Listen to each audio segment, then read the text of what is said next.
शिरडी के साईं बाबा भारतीय गुरु, योगी और फकीर थे, जिन्हें उनके भक्त संत का सम्मान देते हैं। उन्होंने प्रेम, क्षमा, दूसरों की सहायता, दान, संयम, आत्मिक शांति और भगवान और गुरु के लिए समर्पण की नैतिक शिक्षा दी।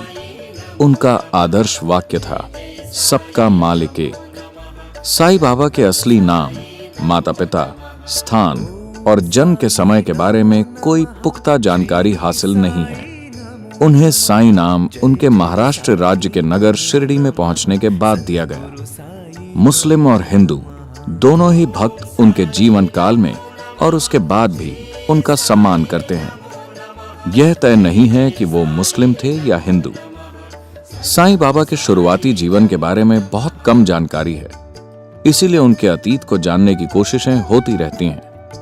शिरडी के साईं के बचपन के बीते वर्षों की अज्ञात जानकारी का पाथरी गांव के इलाके में खोजबीन के बाद उनके शिष्य दास गनु ने हवाला दिया है। वह बताते हैं कि साईं बाबा पाथरी में एक फकीर और उनकी पत्नी के साथ बड़े हुए। दास गनु युवा साईं बाबा को कबीर का अवतार बताते हैं, लेकिन उनकी दी गई जानकारियों की तस्दीक का कोई तरीका नहीं है। साईं बाबा के जीवनी लेखक नरसिम्हा स्वामी जी का दावा है कि साईं बाबा ब्राह्मण माता पिता की संतान थे।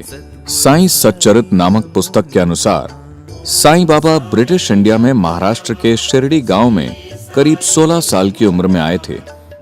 1857 की इंडियन बगावत के दौरान झांसी की रानी लक्ष्मीबाई की फौज में भी उनके काम करने का दावा किया जाता है। आमतौर पर यह माना जाता है कि साईं बाबा 3 साल तक शिरडी में रहे, फिर 1 साल लापता हो गए और उसके बाद करीब 1858 में मुकम्मल तौर पर रहने के लिए वहां लौट आए। इससे उनके जन्म का साल 1838 प्रतीत होता है। 4 से 5 साल तक बाबा नीम के एक पेड़ के नीचे रहे।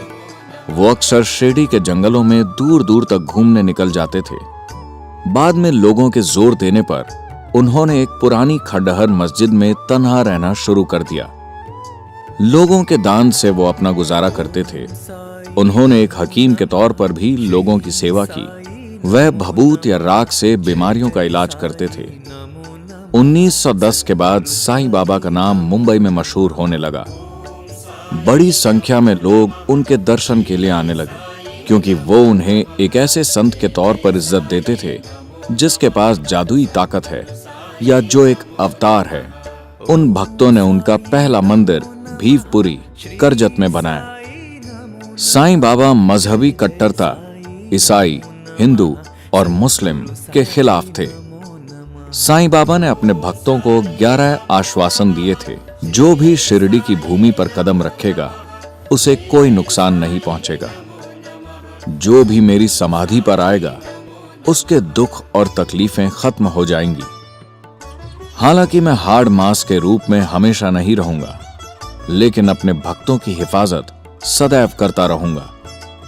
मुझ में भरोसा रखो और तुम्हारी प्रार्थना का फल तुम्हें मिलेगा। जान लो कि मेरी आत्मा अमर है, इसे खुद महसूस करो।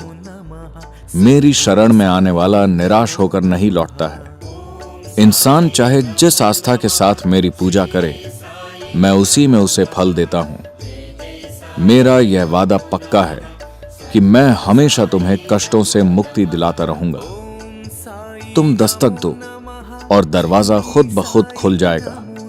तुम दुआ मांगो और वह मंजूर हो जाएगी। उसके लिए जो मेरे सामने सब कुछ न्यौछावर कर देता है, मैं उसका हमेशा जवाबदेह होता हूं। जो मेरे साथ एकाकार हो जाता है वो धन्य है। शिरडी के साईं बाबा का आंदोलन 19वीं सदी में, जब वो शिरडी में रह रहे थे, शुरू हो गया था। 20वीं शताब्दी में यह आंदोलन साईं बाबा के संदेशों के साथ समूचे भारत में फैलने लगा। उनके जिंदा रहते हिंदू अपने रीति रिवाज और मुसलमान फकीर के रूप में उनकी पूजा करते थे। हेमत पंत, जिन्होंने श्री साई सच्चरित्र की रचना की है, समेत अनेक हिंदू भक्त उन्हें भगवान कृष्ण, जबकि दूसरे भक्त उन्हें भगवान दत्तात्रेय का अवतार मानते हैं। शिरडी में साईं बाबा के मंदिर पर दर्शन के लिए हर दिन लगभग 20,000 और धार्मिक त्योहारों पर 1 लाख तक भक्त पहुंचते हैं। साईं बाबा के लाखों शिष्य और भक्त मानते हैं कि उन्होंने बहुत से चमत्कार किए, जैसे एक ही समय 2 जगह मौजूदगी, जमीन से ऊपर उठ जाना, दूसरों के मन की बात जान लेना, कई रूप धारण कर लेना। उनके भक्तों का यह भी मानना है कि वो लोगों को राम, कृष्ण, विठोबा और दूसरे अनेक देवताओं के रूप में भक्तों की आस्था के अनुसार दर्शन देते हैं। शिरडी के साईं बाबा बहुत ही लोकप्रिय आध्यात्मिक शख्सियत बने हुए हैं। नश्वर वस्तुओं के लिए उनकी कोई चाहत नहीं थी और उनका एकमात्र लक्ष्य आत्मज्ञान था। इंडियन पोस्टल सर्विस ने मई 2008 में साईं बाबा की याद में डाक टिकट जारी किया था। इंडियन फिल्म इंडस्ट्री में कई भाषाओं में साईं बाबा पर बहुत सी फीचर फिल्में बनी हैं। सत्य साईं बाबा, जिनके भक्तों की संख्या भी काफी बड़ी थी, उनका दावा था कि वो शिरडी के साईं बाबा के अवतार हैं। शिरडी साईं बाबा संस्थान अच्छे तरीके से संचालित फाउंडेशन है, जिसकी दैनिक आमदनी 45 लाख रुपए है। उसने सुपर स्पेशलिटी अस्पताल, शिरडी की सड़कें, पानी के वितरण और शिरडी के हवाई अड्डे समेत दूसरे विकास कार्यों के लिए पैसा दिया है। शिरडी की जिस मस्जिद में साईं बाबा रहते थे, उस मस्जिद में उनका एक आदमकद बुत स्थापित है, जिसे मुंबई के शिल्पकार शमा राव जयकर ने बनाया है।